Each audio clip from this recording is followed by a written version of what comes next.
لکی بیدار شو. امروز روز بزرگیه، مسابقه آشپزی جنگله.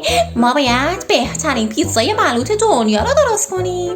بهتم وقت نداریم، خورشید اومد وسط آسمون. سلام فندو، صبح بخیر. ای وای، صبح بخیر تموم شد، الان ظهره.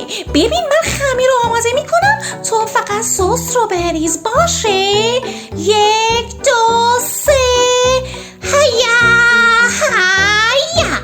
بگیر که اومد.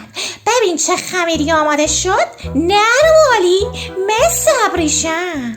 لاکی سس چی شد؟ سس پیتزا خوش شد. نه، دارم تلاش میکنم، قاشق خیلی سنگینه.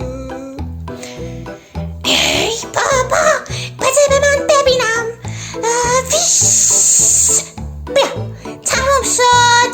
وای ببخشید لاکی، فکر کنم همش ریخ رو صورتت. خیلی خوشمزه به نظر میاد.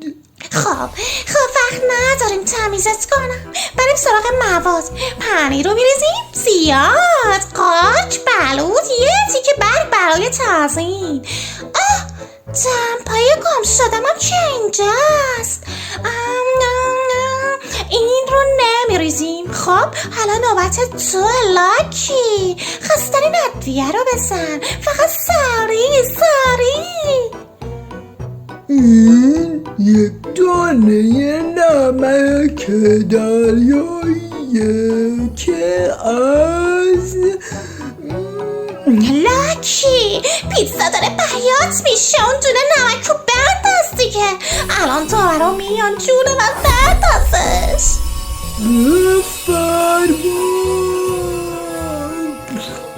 عالی شد. درفه رو باز کن، دمای 500 درجه برای 3 ثانیه، چون ما خیلی عجله داریم. برو تو. فندو، فکر نکنم این کار عاقلانه باشه. چی شد؟ سوخت؟ بگو که نسوخت، بگو که طلایی شده. بوی زغال میاد. خراب شد، ما مسابقه رو باختیم. نگاه کنی که پیتزا نیست، لاستیک تراکتوره، سیاه و سفت. وای بدبخت شدی. بوی چی میاد؟ بوی غذای برشته میاد. وای ببخشید آقای خرس، ما غذا رو سوزوندیم، الان میندازیمش دور. ماه بچه ترده، چه کرانچیه. من عاشق غذای برشته‌ام، از اون خمیرای شلوول متنفرم. شما برنده جایزه اول شدید. وای